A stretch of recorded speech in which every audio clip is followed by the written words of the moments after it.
session. My name is Dr. Gikadi Joyce, your lecturer in BIT2106. Our course title is Information and Law, and that will be our focus in the course of this semester. So the session that we have today is going to be introductory.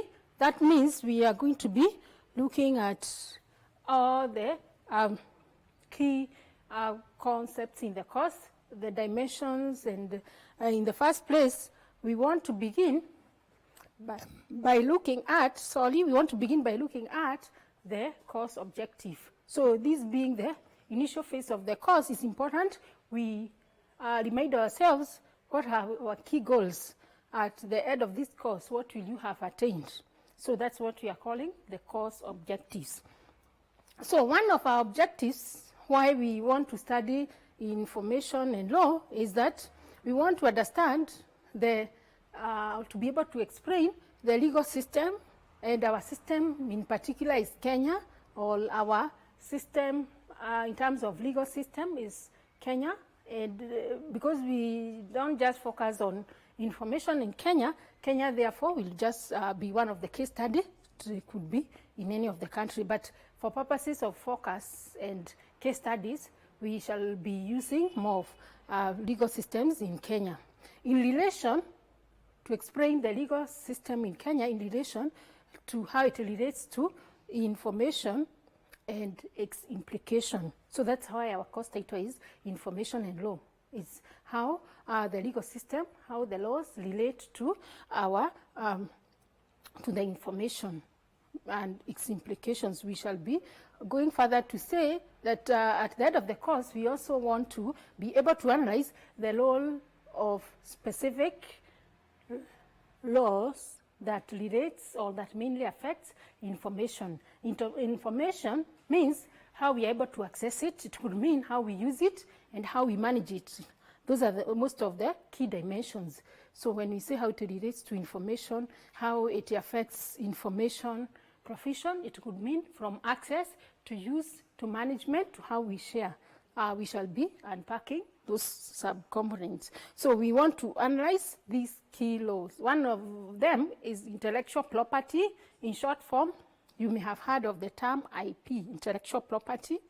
The other common or the other law that relates or affects information is copyright law. So we want to analyze the law and how they work.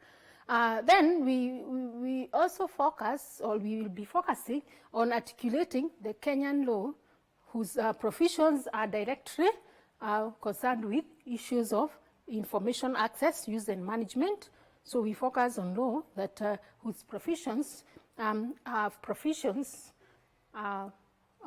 for issues to do with information access, management and use. The other goal or objective is to be able to explain the concepts related to aspects of censorship, privacy, and freedom of information. Concepts that relate to aspects of censorship, privacy, and freedom of information. That will be one of the focus or our objectives. The other objective will be to explain the role of national and international information policy and its place in Kenya. So now we are saying we want to explain national information policy, which is related or affiliated to the law we have, and then also international, and how this relates to Kenya as our context.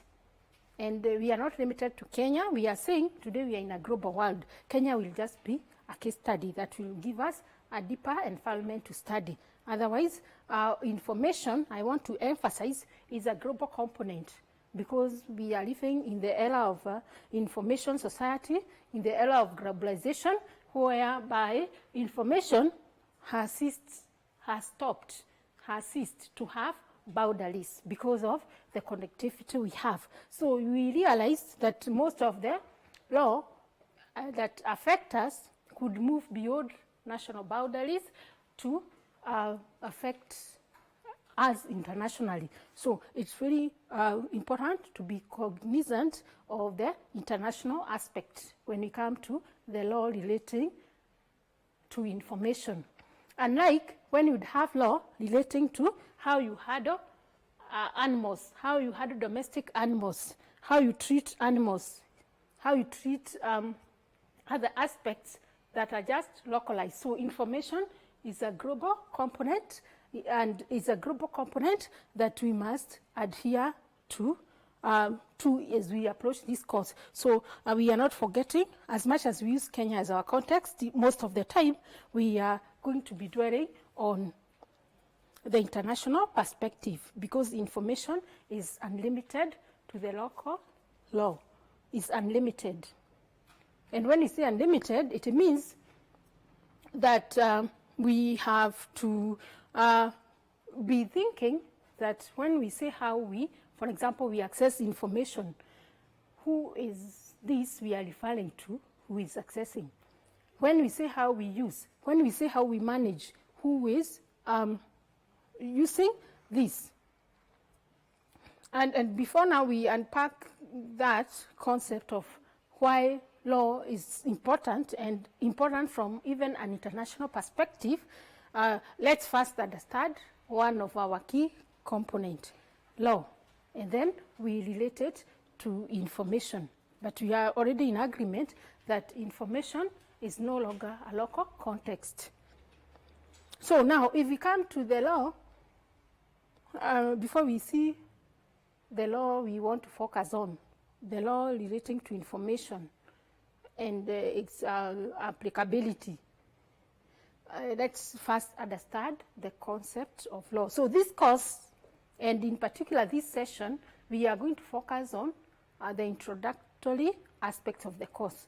And one part of our session today, or a key part of it, we are going first to understand what is law. And in that understanding, it carries subcomponents that we are going to unpack now, so that we understand what's law before then we start seeing how it may affect information.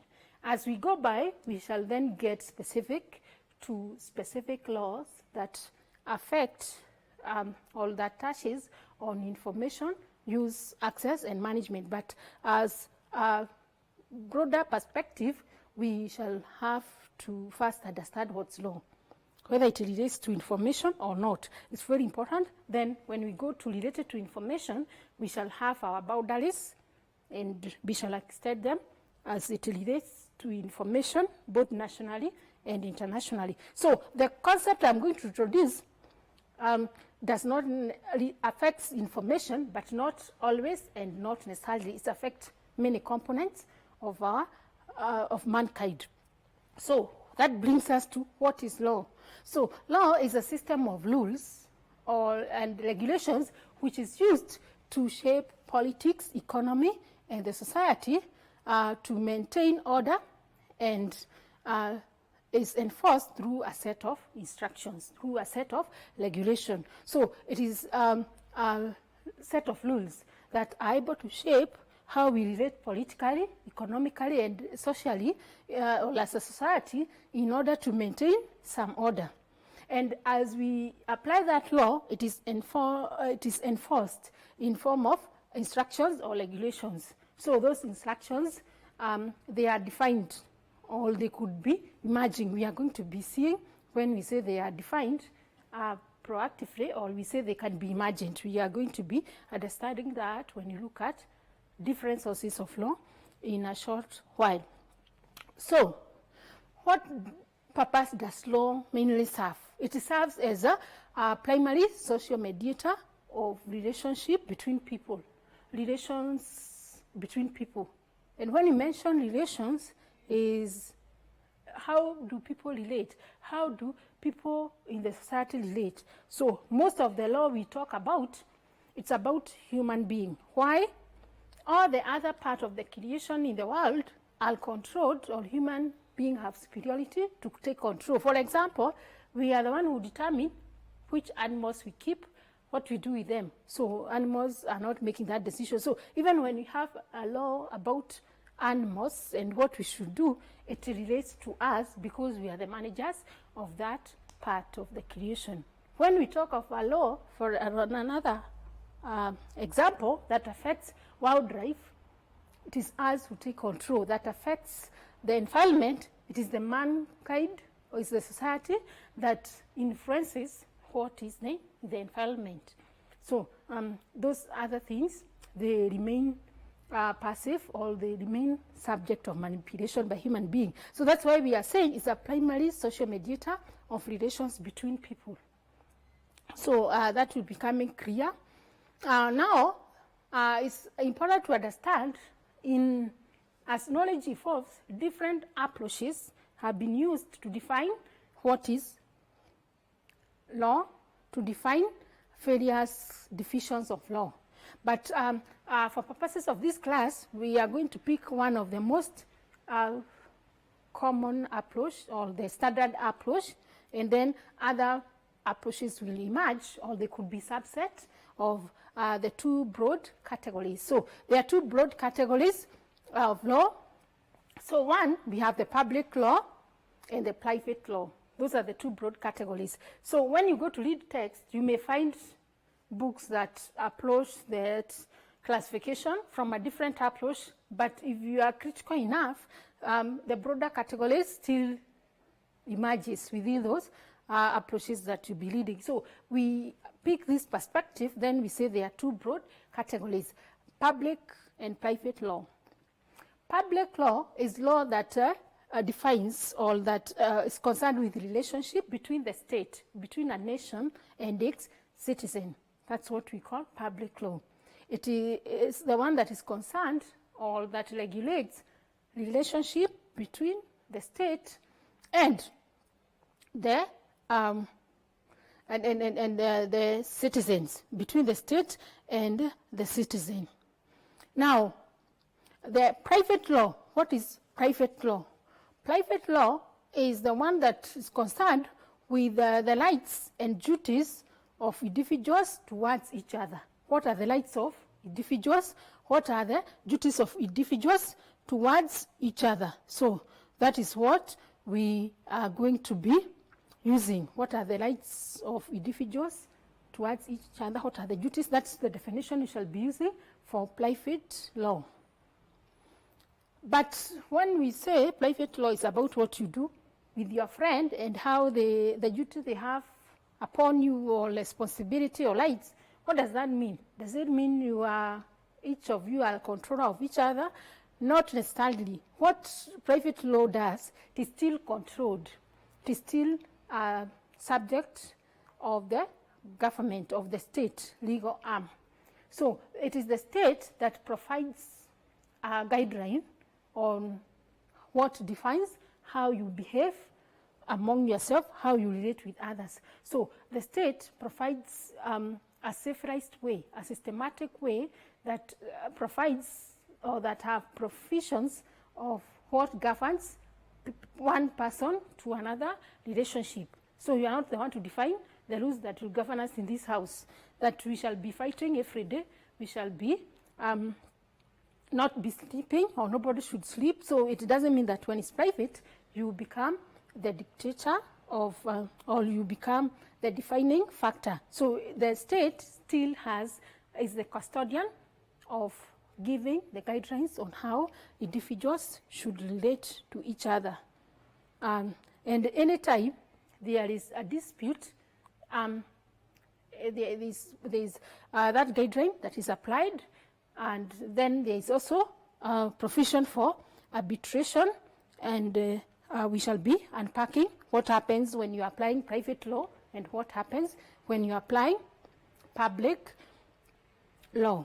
But we are clear on those two broad categories. So within those two broad categories, we have subcategories that we shall continue to unpack.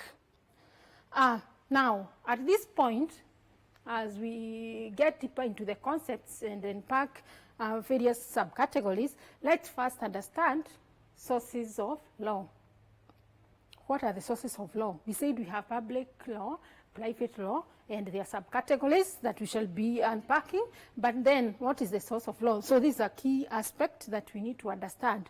So which are these materials and processes out of which law is developed? So just as the word source implies, we mean which are the materials and processes out of which we are able to develop law. And at this point, you may have heard of these terms, written or unwritten law. Some countries, some nations like Kenya follow written law. So these sources that we are going to analyze here could be either written or unwritten. So in Kenya we apply written law. We shall be seeing what different countries apply in their legal system. So the law is provided within the legal system of any nation. We shall be going deeper to that. So law can either be written or unwritten. So that could also be considered as another form of classification. So as source of law, we have 4, and then there's a 5th emergent. So what I've listed here, I've listed 5 sources of law. But at the top, I'm defining, or I'm noting there are 4. Why? We are going to be understanding right away. So the first source is registration. The second source is constitution. We shall be seeing what these sources are and how they become materials for law. Then there is the case laws, the customary law, and the religious law. And I put the word Islamic law because most of the current religious law we have in Kenya as recognized law is Islamic. Some countries you find they will not have that depending on their constitution, their legal system. But in Kenya we said it's our main case study in these talk calls, as we also imagine that information is a global concept. So religious law becomes a 5th source, but it is not obvious in every nation. The others are common. Religious law is there, but not necessarily common. And the only religion, especially in Kenya, which has defined law is Islamic. Is Islamic as a religion, then we call that Islamic law. So we are going to be defining each of these sources. We call them sources of law. So we want to understand what is registration. And as we define them, we shall define at a broader concept. Then later, we shall be having specific topics that try to identify clauses or provisions. When we talk of provisions in law, we mean some clauses, some content of that, in some part of that law. So we shall be seeing which registration affects information issues, affects information use, information access, information management, information sharing. Those are some of the key things all issues that relate to information. So we shall be looking later specific law of registration that relates to information. But for now, when we define registration at this point, legislation, we want to understand it at a broader level. So registration is law that is enacted by the legislature. So it is the action of legislating. It is an action of legislating. And in Kenya, who is the legislature? These are our members of parliament. That's why I said it's good to have a context, a case study, so that we are able to internalize and understand this concept. So in Kenya, in our legal system, the legislature is made up of the members of parliament. We shall see the composition and what they do in terms as one of their duties. So one of their duties is to be able to enact law. That's just one of the duties of our members of parliament. So, and they act as our legislature. So specifically, this exercise of registration the power and the functions of making rules or the law is that they are given that authority by the state. So our MPs have been given that authority, not by themselves, but the state has defined the legislature, the members of parliament, as the organ that takes care of enacting law. So that responsibility is bestowed by the state. So if maybe we change the constitution and we say now it's no longer a business for parliament as a legislature, parliament composed of our members of parliament, then that is going to change. So note that this duty, depending on a state, is bestowed by the state. So in Kenya, it is bestowed, those powers and functions are bestowed on the members of parliament. So the primary legislature is one of the subset of dimensions in legislature, primary legislature. So there are 3 levels, or there are 3 dimensions. We can call them levels because they will be interacting, or they are also graduated to support each other. So one aspect or one dimension of this legislation is what we call primary registration. So what does primary registration do? What do they do?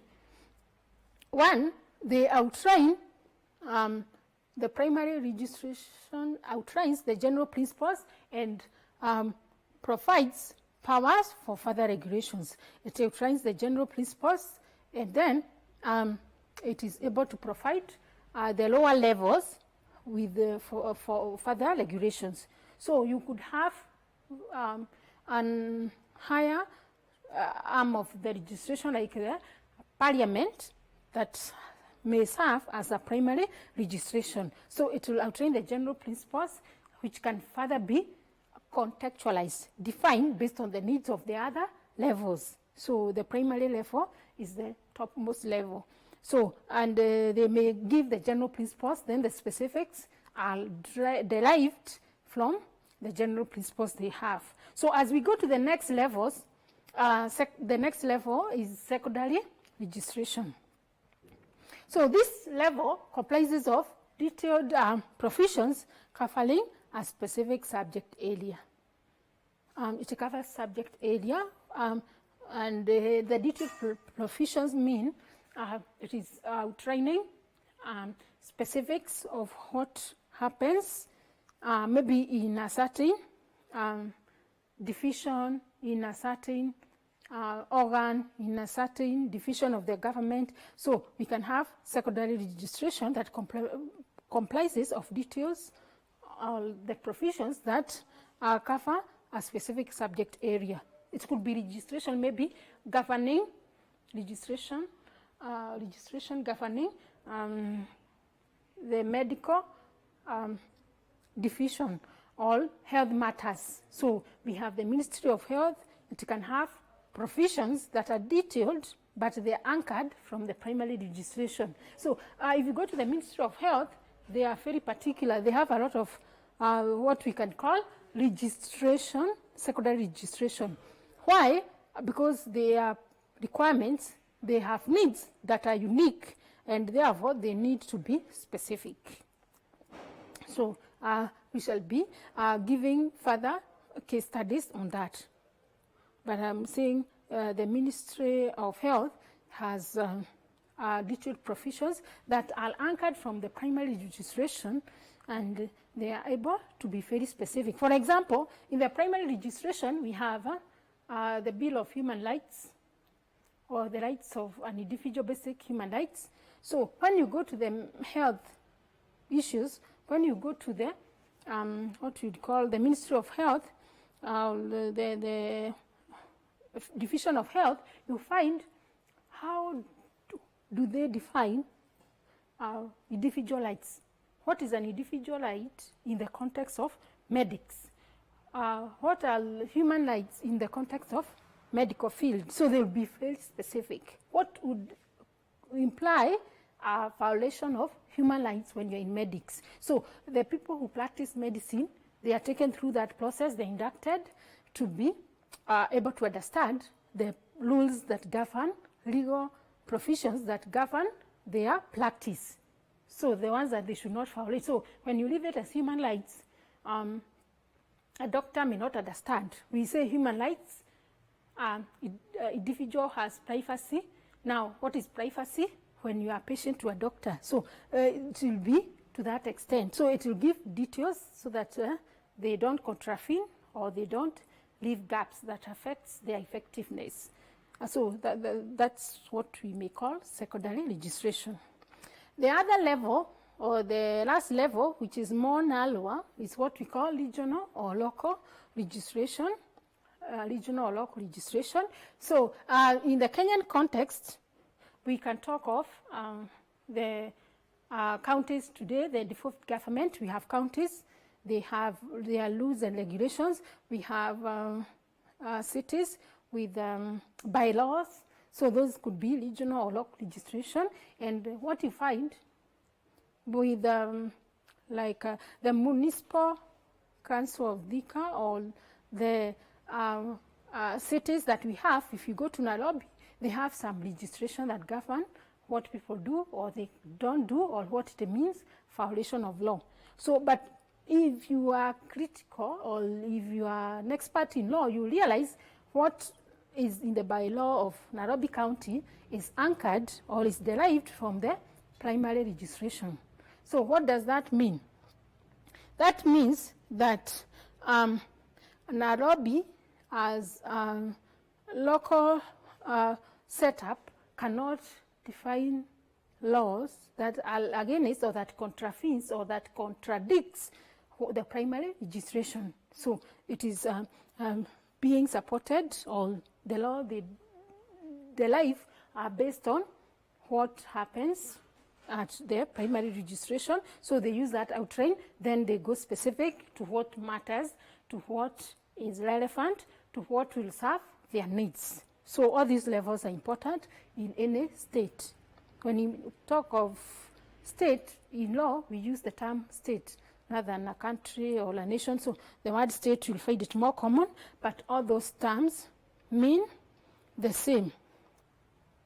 Now, the other part is the Constitution as the source of law. What is Constitution?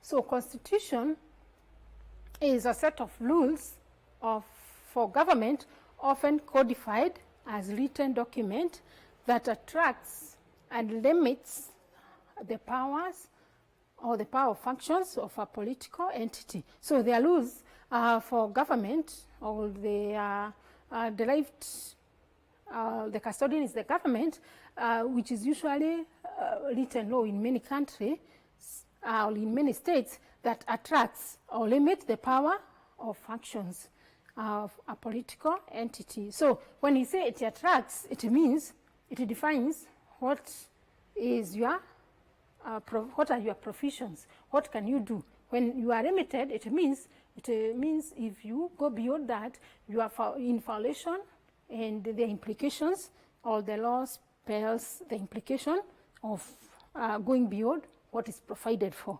So that's what the Constitution does. We are saying it is codified, so that's why in Kenya we have a document whereby the Constitution is compiled. So a country or a state requires to have these set rules, the fundamental ground rules. It's like the Constitution will be the primary reference, so that we have the fundamental rules that is able to serve different arms of the government. For example, in the Kenyan terms, we have three arms. We have the executive, the judiciary, and then we have the legislative arm.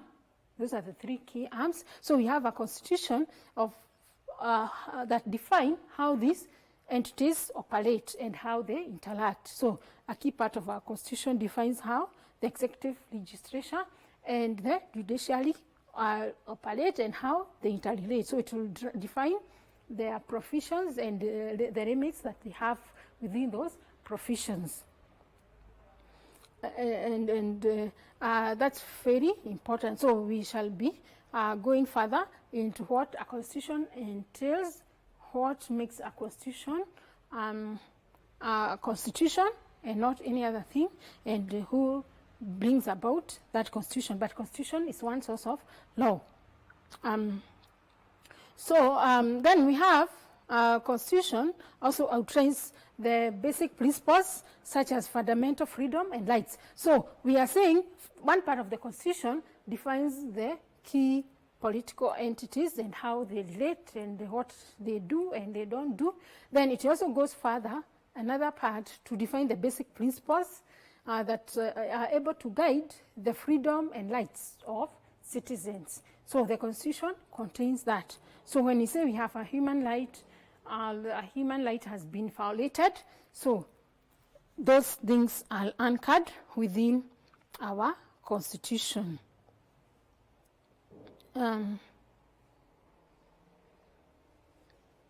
So the other element as a source of law is what we call case law. Case laws. So what are case laws? So case laws means that the law we have, because we are looking at the sources, is derived from selected appellate courts, court of appeal. What we call appellate court is court of appeal. So these laws emerge or are derived from the reported decisions by the court of appeal. And then they are used to interpret the law. And therefore, they are usually used as precedents. So, and why do we have the case laws in place when you have the constitution, when you have the registration? So you will note, as we shall be talking later, it is the case law leads to what we shall call common law. So case is a source, then we use the case laws to derive laws that are categorized as common laws. We shall be seeing that, what is common law shortly. But in terms of case law, as a source of law, if we look at it further, we are saying there are those past cases. It's not done every day. There are those past cases where the legal decisions are written by the court, like the Court of Appeal is more oftenly used as source of case law. And then the current cases are judged based on those what happened in the previous cases. Why do we do this? Why do we revisit a previous case to judge the current instead of using the constitution? So they are mainly applied when there are issues of to resolve ambiguities. For example, when the constitution is silent on a factor, so we may go by what was decided in a landmark case. So it's not all cases that can be used as a source of law. It is those that are very unique. In circumstances of ambiguity, we use the precedents or the previous judgment to judge the current cases, to interpret. So that means we are interpreting what is in the constitution, for example, what is in the registration, using a previous judgment to remove ambiguity, to remove the silent, or to understand the silent clauses.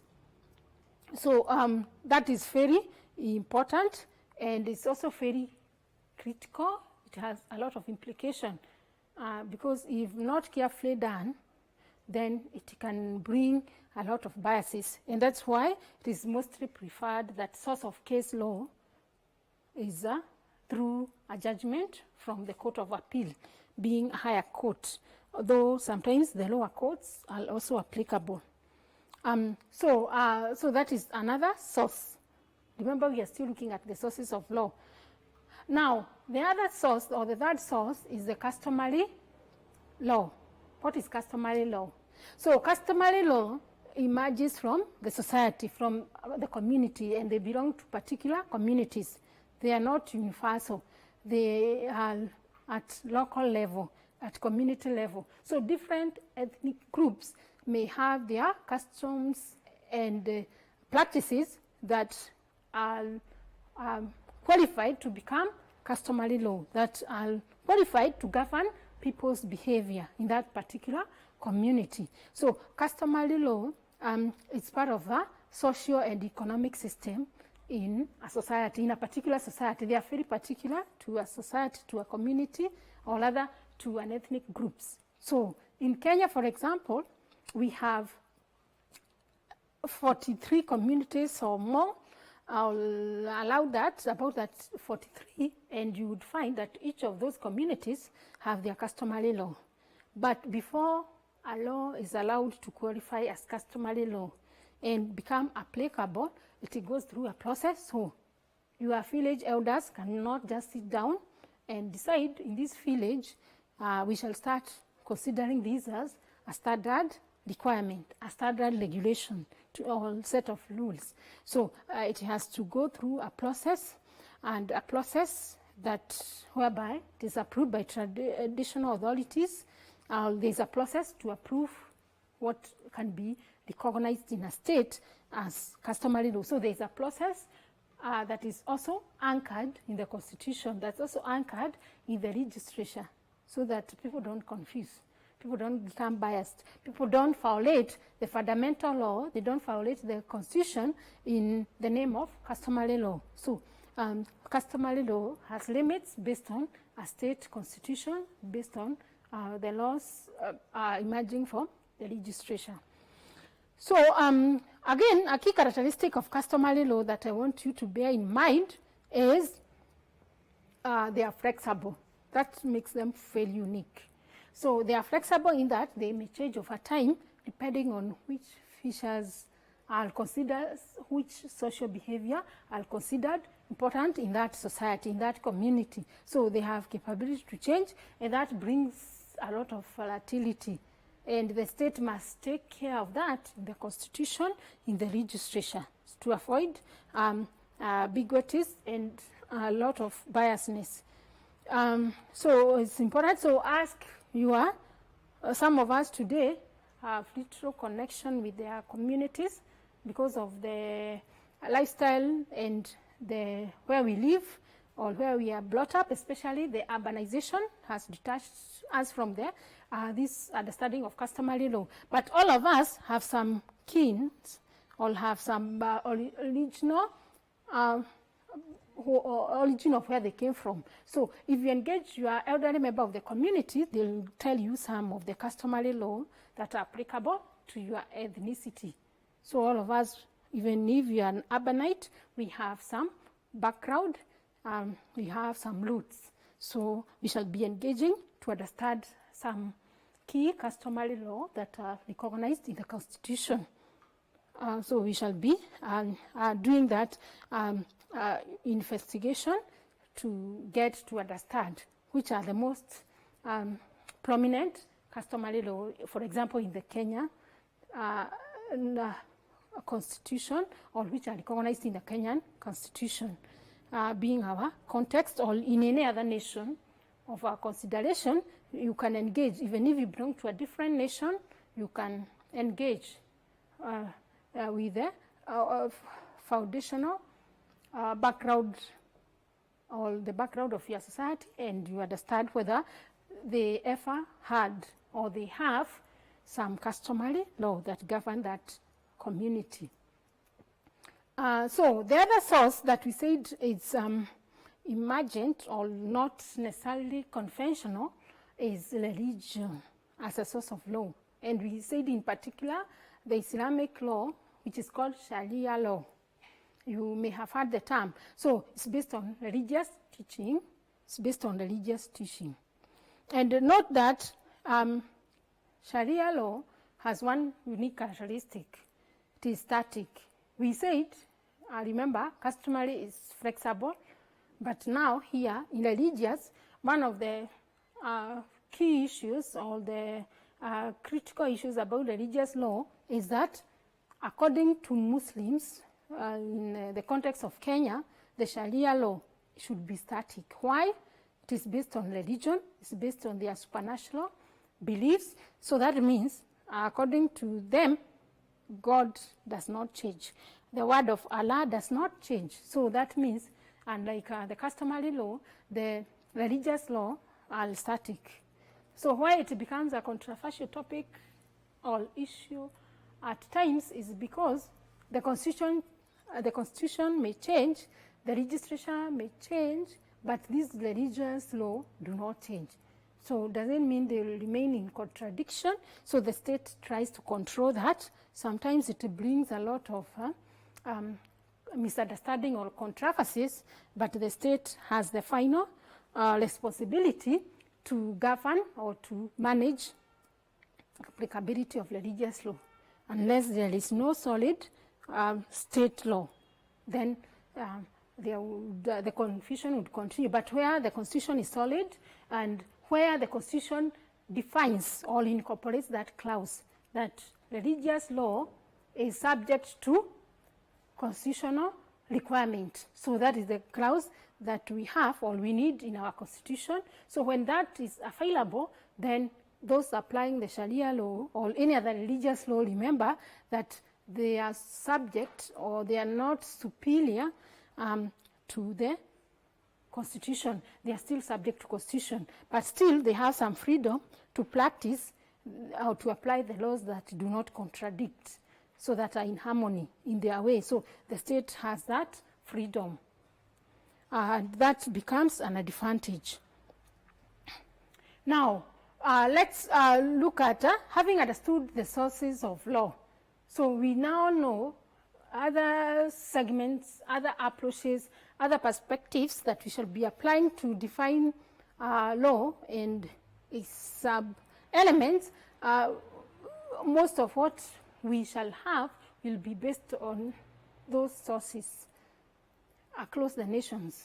So we shall have those as sources, primary sources. Others could be imagined. When we go to information and law, we are going to be now specific. If we go to Sharia law, which part relates to the constitution and links to the constitution, which part links to how we address information issues. So that will be our next focus after we understand what law implies and how it applies, what it implies and how it applies. So we are then going to be moving further into how it relates to information where applicable, not all law that may affect or influence the aspects of information. So now Kenya, we see this is our state of reference for purposes of learning, but in terms of the course, we want to be more global, but for purposes of case studies and immediate reference, we shall be trying to understand the Kenya legal system. So that's the element I want to introduce. So among the many sources, how do the Kenya legal system look like? Or what kind of law are applicable in the Kenyan legal system? So it's the legal arm that deals with law. That's why we bring the legal system here. Now, or rather deals with enforcement of law. So that's why we need to look at it from that perspective. Now, we have Kenya, one part of law it applies, or one type of law it applies is what, remember the others were source, but now this is the type of law. So one type is the C4 law. So C4 law is a law that is set out to govern relations between two persons. So this is a kind of legal system set out to provide rules that govern relations between two persons. And civil law is common in many countries, and that means in the law of many countries, they don't leave out this part, including other items, other dimensions. It must include what set of rules that govern interactions or set of rules that govern relations between two persons. So in a deeper sense, we shall be unpacking the concept of what it means to say relation. So relation is a very detailed terminology in terms of law. So we are saying it's a set of laws governing relations between two persons. Now, that is the C4 law.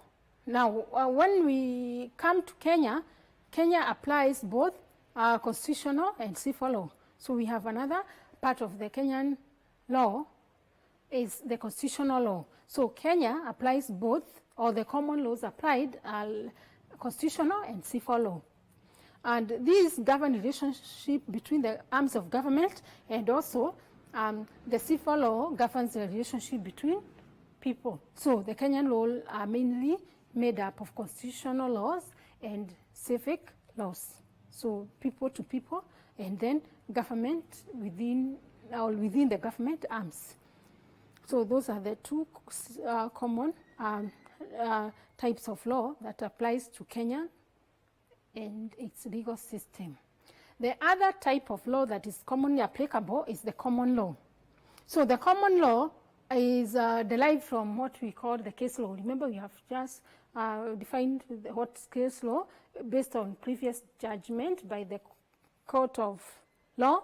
Then we apply those judgments as our reference point to judge the current. So Kenya also applies common law. So we say that common law are derived from, or the source of common law is what we call case laws as a source. So Kenya also, as part of its legal system, it applies common law. There are other countries that may purely apply common law, and they may say they don't need a constitution. We shall be giving a few examples, but Kenya now, from constitution to civic law, then common law, where necessary, so it's applied selectively to remove ambiguities, to help interpretation of the civic and constitutional law. That's what we said.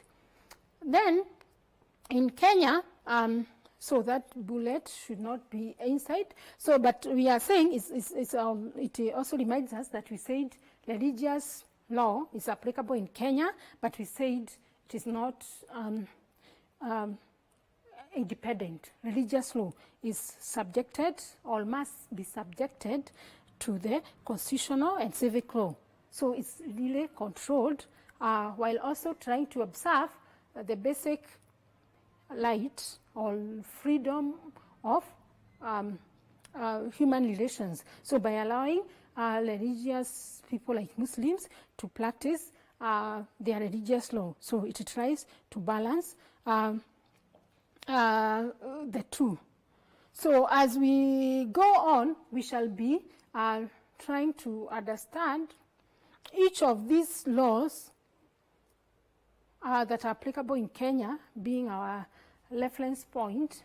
We shall then go and look at the C4 law. Each of these, we have said we have C4 law, constitutional law, and common law, and then religious law. So those are the 4 different types of legal systems we have in Kenya. Now, at this point, I want to relate this with the concept of information.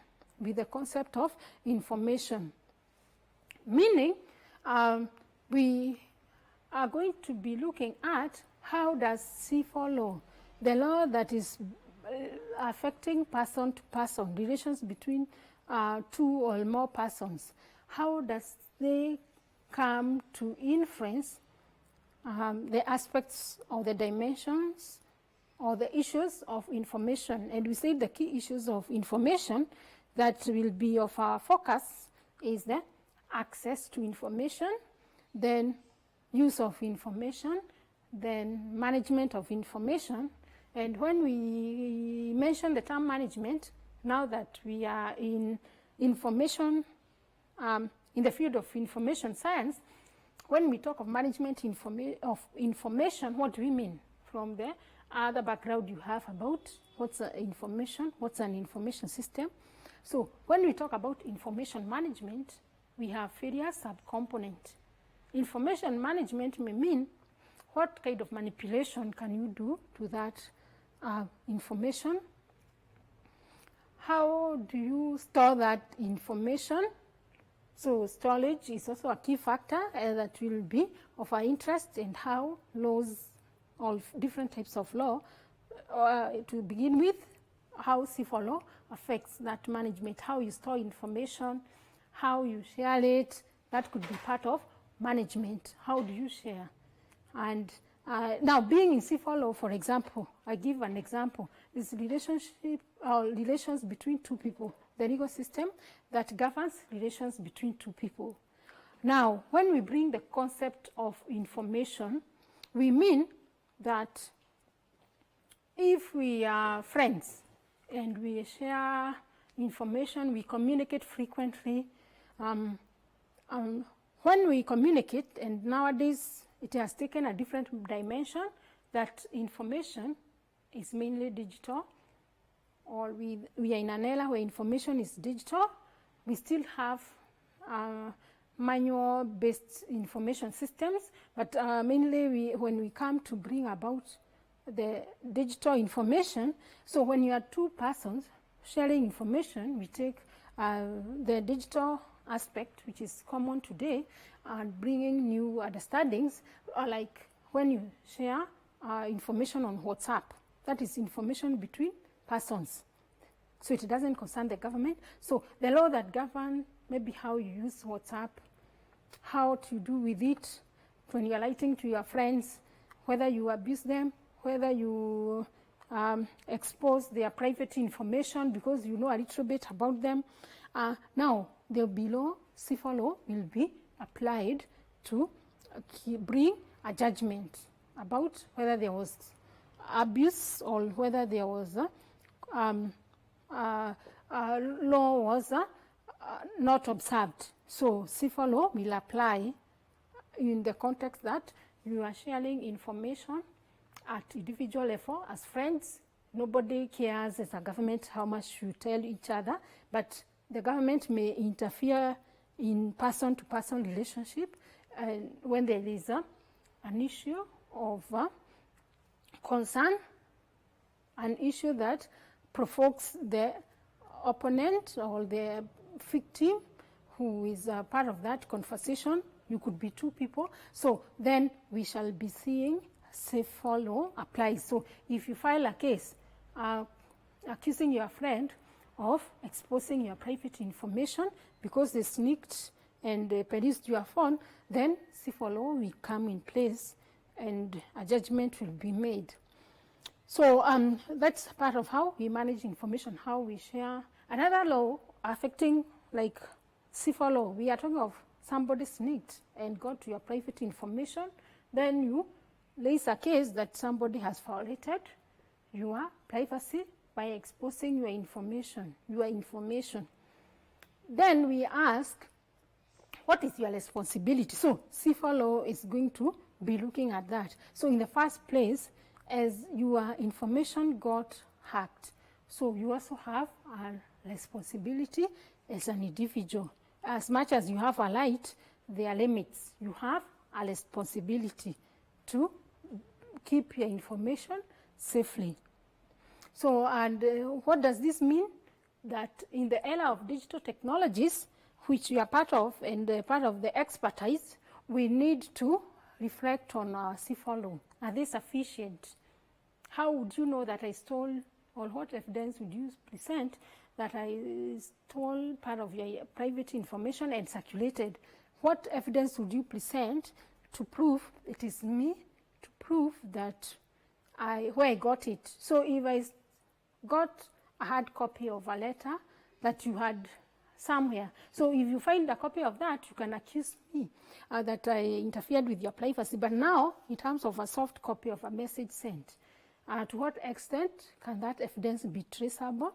To what extent is it reliable? So that is why this course is particularly important to us, especially in today's curriculum. So it's important we take care of that, or we know that's the basis of why civil law could become relation between two people. It's a concern to the state. They need to incorporate it in the constitution, in the legislature, so that it will be used as a guideline when two individuals have a case to solve, a legal case for that matter. Now, the same information, if we come to the constitution, what does the Constitution say about the information, how we use it, how we access it? At what point can you, for example, say you have requested for some information and you have been denied access, or you have been given that information in the format that you didn't deserve? So are there provisions in the Constitution that define that when you go to the Kenya National Examination Council, for example, to pick your certificate, if it's provided in digital format, we are bringing the concept of digitization of information, would that be recognized in another platform, usually a job employment? Or would you use a digitized format of your documents, a scanned format of your documents to prove authenticity of your certificate when you are seeking a job, maybe with the same government? So are there provisions to regulate use and misuse of that documentation, of that information? And it is very important we incorporate the aspect of digital information and digitized systems today. Again, if you look at common law, which common laws have been referred in recent times? And they mainly pertaining to information. We are going to be looking at that, to be looking for case studies. And like I remember, we had a case, I don't remember the final judgment, but the last general elections, or the one that was cancelled before the last, there was a problem or some disagreement on what it means, access to information, because now we have gone digital electioneering system, digitized electioneering system. Now, when you ask for access of the voting materials or the ballots, so what does access mean? To what extent can it qualify to be referred as sufficient? So there was a lot of misunderstanding, interpretation, and misinterpretation. But finally, a final judgment was made. Prior to that, there was no similar case in Kenya like that. It was a landmark case because we have never had a digital electioneering system. So now, what judgment carried the day that time, so that the elections were nullified? They were able to prove the process was not of enough integrity. What is the integrity in the digital balloting system? That judgment that carried the day could be used in future to make a future case. And that, in short, will mean it's a law that relates to information that comes in form of common law. So that's how these common laws emerge.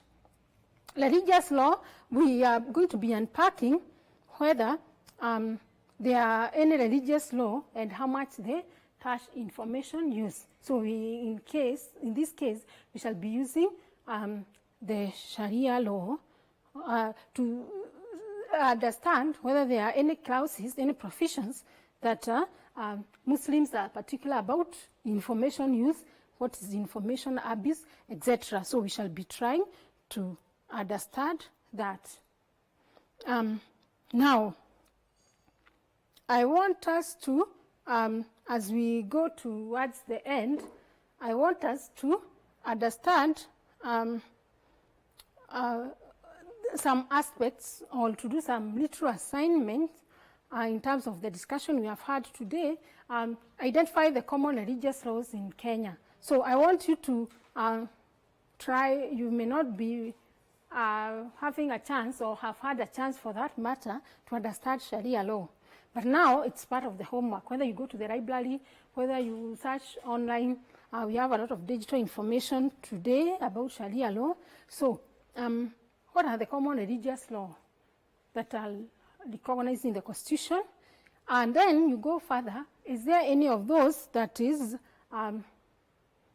anchored or related to information use, information management, and maybe information access? Do Muslims having any clauses that define what they call as rightful information access, rightful information use and management, if any? So, but before you go to the part of information, generally, what are the common religious law that we have? The most common, or rather the most prominent one. Then you find out, go deeper to find out, is there any that relates, is there any Sharia, part of Sharia law that relates to information or that touches on information? So that's part of our first assignment. Now, the other part is on identify examples. You should be able to identify examples, or I'm giving you this task before our next session. Identify 2 examples of constitutional law and their applicability to information, access, and use. So identify 2 examples of constitutional law and applicability to information, access, and use. So 2 examples of institutional law, constitutional law, and the applicability to information, access, and use. So our Constitution is a big document. Some of you who are good leaders, they may have seen that small book. It is compacted in a small book, the latest Constitution we have, and you may find it in digital format or in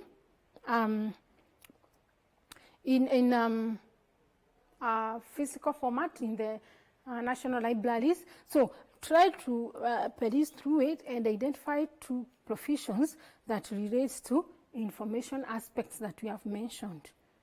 So those will continue to form part of our discussion, because obviously they are there, but we want to link up with these laws themselves so that we internalize our understanding. Earlier on, we mentioned about the copyright law, about the intellectual property law as the most prominent laws that touches on information. So what provisions are there in the Constitution, for example, about intellectual property, a component or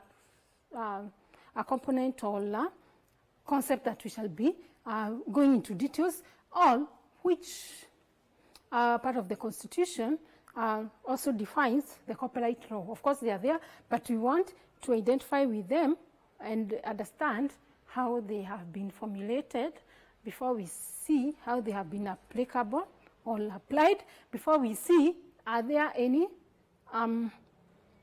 laws that have been other type of laws like civic law that relates to those, or any other form of law that relates to what is already in the Constitution. Now, we want to invite any questions, and these questions could take a format of reflecting, and then we shall continue to engage in that discussion as we end our session. So with that, we stop there until next time. These televised lectures supplement our robust online learning going on our MKU online platform. You can view more on our televised lectures via our online platform.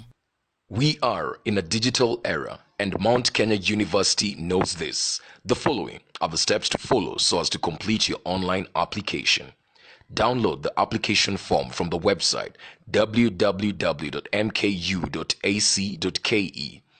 Attach copies of your academic certificates and ID. Pay the application fees via M-Pesa pay bill number 270988. Your ID is the account number. 2,000 shillings is the charge for a postgraduate. You can also deposit in the bank accounts provided on the website.